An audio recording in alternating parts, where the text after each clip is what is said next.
Salut à toi, j'espère que tu vas bien. Fin de ce premier jour de défi sur la lecture, 7 livres en 7 jours. Toujours un format, comme je te dis, sans montage et tout, super authentique. J'espère que ça te plaît, tu pourras me le dire en commentaire.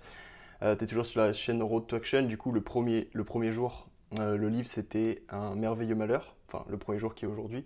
Le livre c'était Un merveilleux malheur de Boris Cyrulnik. Donc pour te présenter déjà vite fait l'auteur, c'est un neuropsychiatre qui a étudié toute sa vie la résilience pendant, du coup, au début du XXe siècle.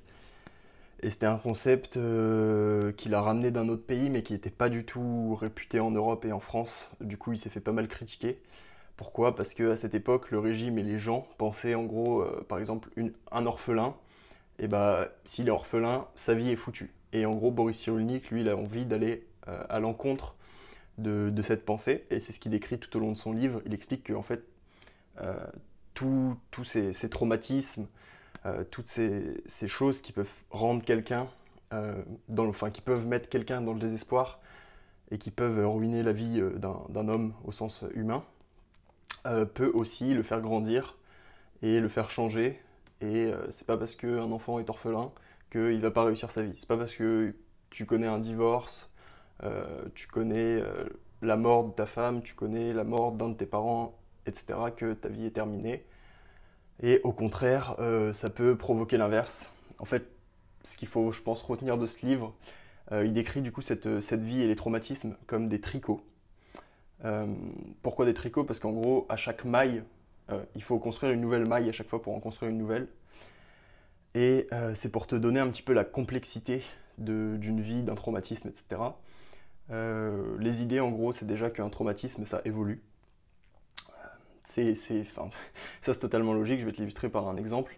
Par exemple, si à 1 an, tu as perdu tes parents, bah, à cette époque-là, par exemple, déjà, tu comprends pas forcément ce qu'est la mort, et juste, tu es en manque d'affection par rapport à tes parents, tout ça.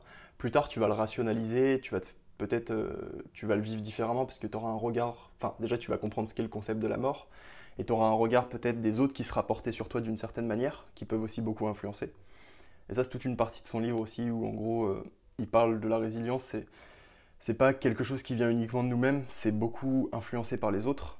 Donc, par exemple, un enfant qui va perdre ses parents, qui va être orphelin, s'il est placé dans une famille d'accueil, mais que, étant enfant, il a une sécurité et il a enfin, son besoin d'affection est comblé, et ben on se rend compte que cet enfant va en général très bien se développer. Après, il peut y avoir d'autres facteurs, par exemple, s'il est regardé comme un survivant, mais qu'on pense que c'est pas une bonne chose, parce qu'en fait, il parle de ça justement. Les survivants sont souvent considérés comme des personnes qui ne méritent pas ce qu'ils sont.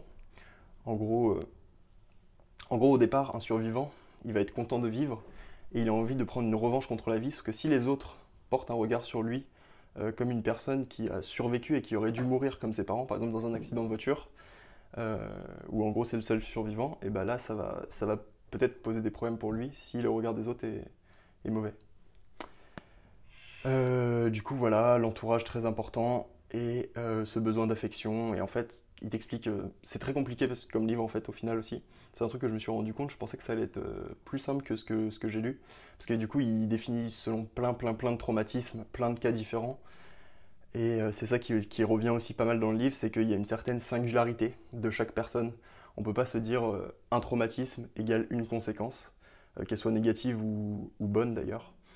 Euh, En gros, enfin, la vie de chacun est tellement singulière qu'on ne peut pas définir ça comme ça, et c'est une constante recherche, une constante évolution pour être résilient, pour se sortir d'un traumatisme ou se sortir de peu importe.